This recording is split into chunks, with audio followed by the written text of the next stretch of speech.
وقفينا على آثارهم بعيسى ابن مريم مصدقا لما بين يديه من التوراة وآتيناه الإنجيل فيه هدى ونور ومصدقا لما بين يديه من التوراة وهدى وموعظة للمتقين.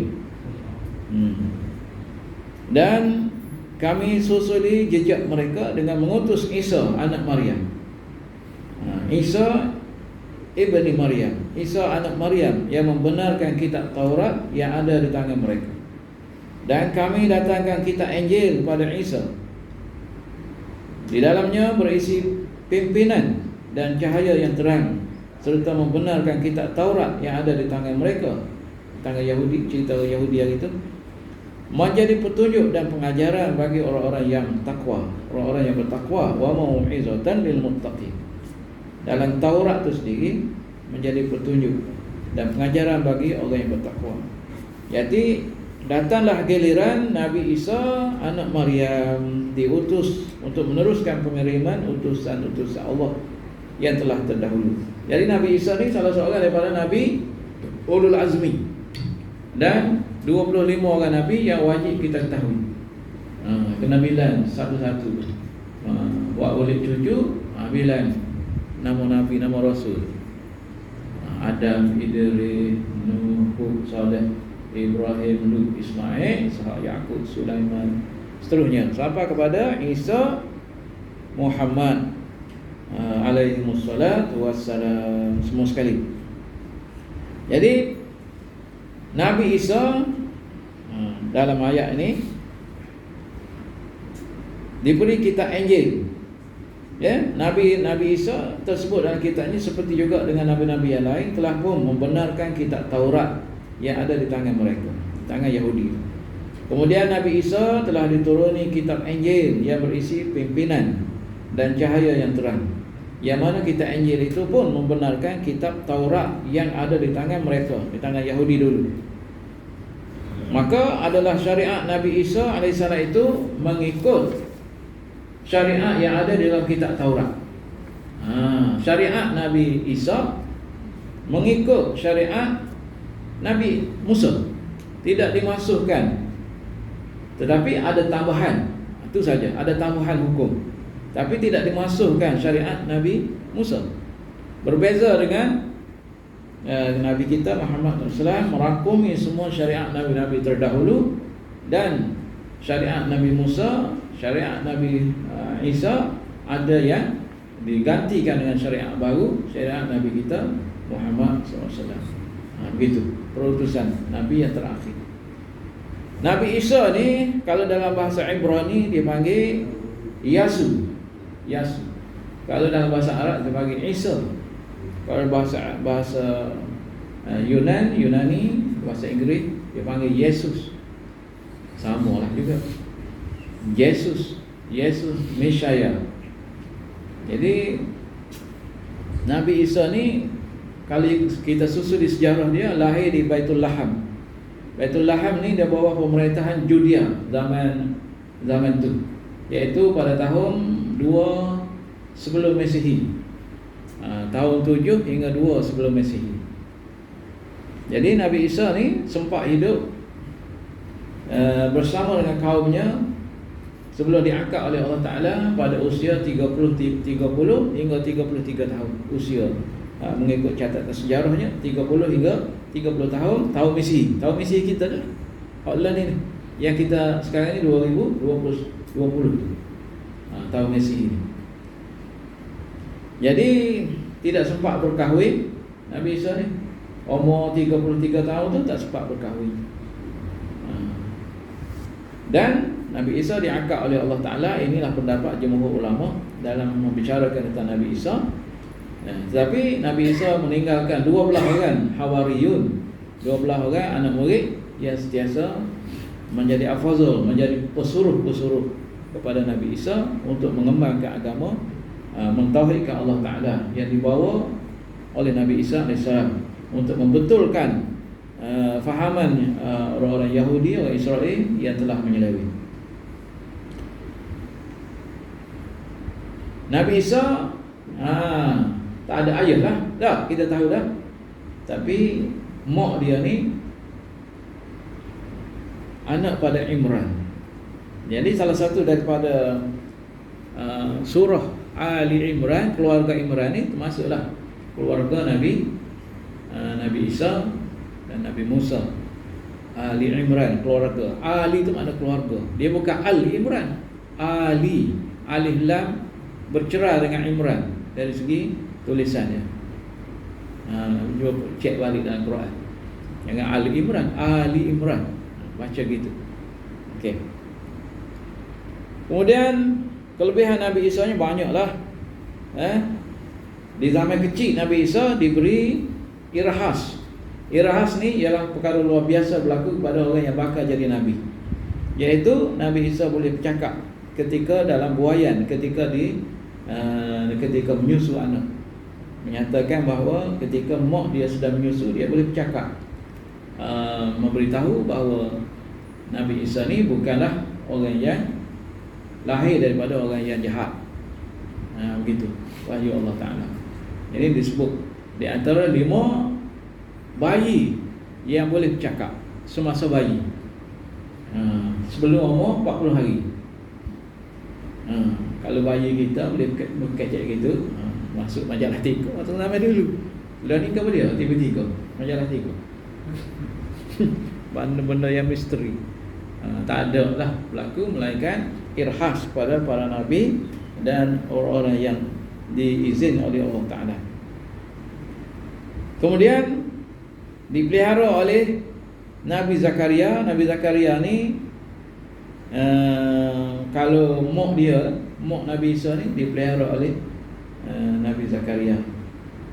Apa nama di ketika kecilnya, kerana atas nazar. Nazar zaman dulu, zaman kita pun nazar, bernazar. Nazar ke mana? Mak kepada Maryam ni, Siti Maryam, kalau aku lahirkan anak lelaki, nak jadikan dia ni orang soleh, duduk di rumah ibadat. Duduk sejid lah kalau dia mula ni, duduk di sejid, khidmat di sejid. Tiba-tiba lahir anak perempuan. Walaupun anak perempuan, disempurnakan nazarnya itu. Duduk juga di masjid, di tempat ibadat. Tempat ibadat itu dijaga oleh Nabi Zakaria. Jadi Nabi Zakaria lah pak saudara dia. Nabi Zakaria ni pak saudara. Jadi duduk di situ, akhirnya Allah Ta'ala takdirkan lahir Nabi Isa melalui Maryam dengan wahyu Allah Ta'ala. Itu sejarah ringkasnya. Jadi kitab Injil ni berlaku banyak perubahan. Ada pada dia kata corruption. Corruption ni maknanya banyak perubahan, penyelewengan berlaku dalam penulisan kitab Injil. Kitab Taurat, kitab Injil dan Taurat ni. Kerana salah satu Injilnya ditulis keseluruhannya 700 tahun selepas diangkatnya Nabi Isa. Maksudnya 700 tahun ni lama lah, beza masa dengan Nabi Isa tu. Baru ditulis. Maka berlakulah sikit sebanyak perubahan wahyu Allah Ta'ala itu, cara penulisan tadi, sehingga menjadi tanda tanya kepada orang yang alim selepasnya, mana ayat ni, seolah-olahnya begitu. Sehingga dihilangkan ayat yang menyatakan Nabi Muhammad akan lahir di akhir zaman sebagai Nabi yang terakhir, Khatamul Anbiya wal Mursalin. Tetapi kemudiannya di abad ke-7, di abad ke-18 telah dijumpai kitab Injil yang ditulis oleh Hawariyun, anak murid Nabi Isa sendiri, yang 12 orang. Jadi salah seorang yang menulis jumpa di Jerman. Dijumpai di Jerman. Maka Injil itu dinamakan Injil Barnabas. Dalam Injil itu menyatakan ada ayat menyebutkan tentang kelahiran Nabi Isa, Nabi Muhammad SAW sebagai Nabi akhir zaman. Rupa-rupanya dalam kitab Upanishad Bhagavad Gita agama Hindu, telah dijumpai oleh Sami Hindu menjumpai dalam kitab mereka, kitab asal dia dalam bahasa Sanskrit. Tak ramai orang boleh baca. Yang boleh baca orang agama-agama dalam Hindu yang boleh baca. Orang awam tak baca, tak boleh baca kitab tu, bahasa Sanskrit tu. Jadi didapati sana bahawa akan lahir Nabi akhir zaman, Nabi Muhammad SAW. Disebut dalam bahasa Sanskrit kan? Diterjemahkan. Maka ini yang dibawa oleh Dr. Zakir Naik dalam ceramahnya di kalangan orang-orang Hindu. Dan orang Hindu rujuk balik paduri-paduri Hindu ataupun sami-sami dia tidak boleh nak membantah, kerana perkara itu memang betul ada. Dalam artinya apa? Dalam artinya boleh jadi asal usul agama di dunia agama-agama besar ni daripada wahyu Allah SWT. Tapi melalui masa yang lama berlaku penyelewengan, berlaku korupsi dan perubahan kerana kepentingan-kepentingan yang tertentu. Begitu. Maka Allah Ta'ala utuskan Nabi yang terakhir, Nabi Muhammad SAW, untuk menyempurnakan syariat yang terdahulu. Jadi maka syariat Nabi Isa AS itu mengikut syariat yang ada dalam Taurat. Adapun orang-orang Nasrani sendiri pada mulanya telah mencatatkan dalam kitab-kitab Injil mereka bahawa Nabi Isa pernah berkata, yang maksudnya, tiadalah saya didatangkan untuk menentang namus, iaitu syariat Taurat, malahan kedatangan saya untuk menyempurnakan, iaitu menambahkan hukum-hukum dan pengajaran yang sebanyak mana yang dikehendaki oleh Allah Ta'ala.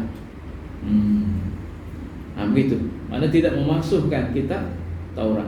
Walau bagaimanapun Nabi Isa diancam bunuh dan bahkan telah dibunuh dengan diserupakan orang yang menyeleweng daripada Nabi Isa tadi, serupa Nabi Isa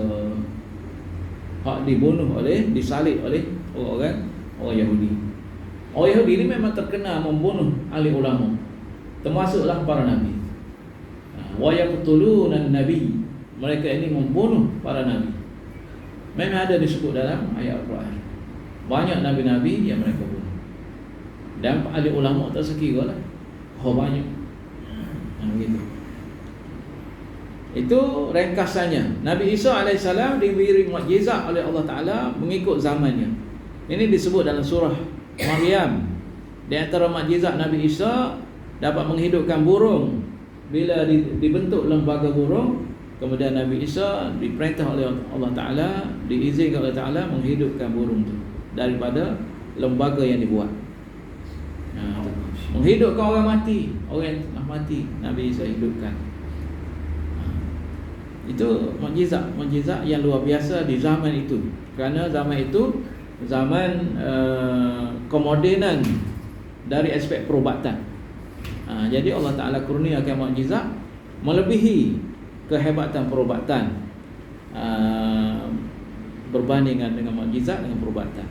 Mengobati penyakit kusta yang tak boleh diobati, menyembuhkan orang yang buta asli, buta sejak lahir, makna tidak melalui pembedahan dan sebagainya. Kemudian di ketika hari raya Milad, hari raya ni kita kata hari sukaria lah, tapi tak ada makanan, maka para pengikut Nabi Isa minta Nabi Isa bermohon pada Allah Ta'ala.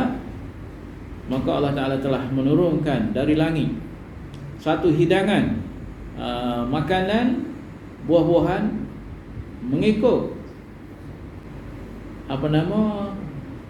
sepatutnya di luar musim, tapi dalam musim yang lain. Maksudnya musim itu tak ada buah, tapi turun buah sebagaimana musim ada musim. Gitu. Itu mukjizat Nabi Isa AS. Sehinggalah akhirnya para pengikut Nabi Isa telah mengangkat Nabi Isa lebih daripada Nabi pula. Menyebabkan dikatakan Nabi Isa sebagai Tuhan pula, jelmaan Tuhan, incarnation of God, jelmaan Tuhan pula. Sehingga diangkat Nabi Isa sebagai the Son of God, anak Tuhan pula. Kerana hebatnya luar biasa mukjizat tadi. Sehinggalah sekarang Kristian mempunyai berbagai mazhab yang dikuasai oleh mazhab Katolik, Protestan dan Ortodok. Dan semua ini melainkan Ortodok sahaja menganggap Nabi Isa sebagai anak Tuhan. Dan mereka menyembah Nabi Isa.